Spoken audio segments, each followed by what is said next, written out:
The customer continues to be willing to spend a little bit more, but it's very, very slow. It's very bifurcated. So if you look at certain customers, they spend money just like it was 2005 again. So there was never a recession. The recovery hasn't been broad-based, and there's still a tremendous amount of people that are worried about, a customer on a budget, or somebody that's worried about their job, or worried about, the next paycheck. And that customer behavior is very much still focused just like it was really 2008, 2009. We have a very diverse set of customers. Fortunately, what we find is a customer on a budget still likes a great experience. And that's something that's common across all customer segments, is quality product and a great experience. We know if we take care of our customers, if we take care of our associates, and we take care of the communities, our customers reward us with more of their wallet. And so they spend more money in our stores. And then our shareholders get a return from that. So it really is, you create the growth by doing the other things right. Just going directly for the shareholders, it probably works short term, but it's not very sustainable. I've been around for 37 years, and it's one of the things that I was taught, day one on the job, is really understanding the importance of the customer and taking care of them. And we've never lost sight of that. Sometimes we get a little too focused on our day-to-day jobs, and I always say, you have a heart, show it. If you look at the culture that we're trying to make sure we have over the next 10, 20, 30 years, first of all, it starts with our values.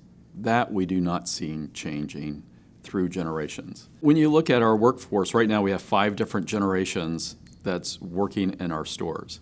Over half of our associates are millennials. And the way you support and communicate with a millennial is a lot different than my generation. And much more focused on immediate feedback, but much more open to feedback.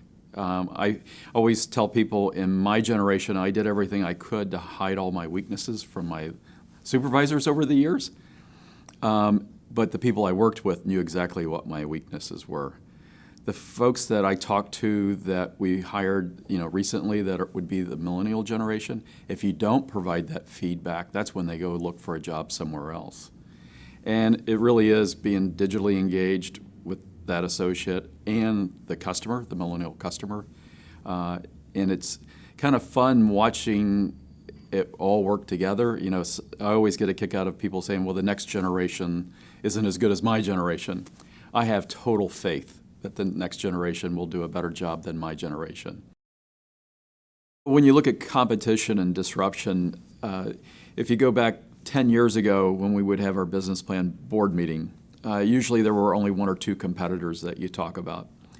Today, there's probably 6 or 7 segments of competitors, and then there's multiple companies within those segments. I think the thing that is going to be really important for us is to understand that the competition can come from a lot additional places than it used to, and being cognizant and proactive or reactive, depending on whether you're in advance or in arrears, of identifying those and not letting them take business away from you. But to me, it's the part that's exciting. It's the part that's so exciting about free enterprise, is every one of those competitors will cause you to get better.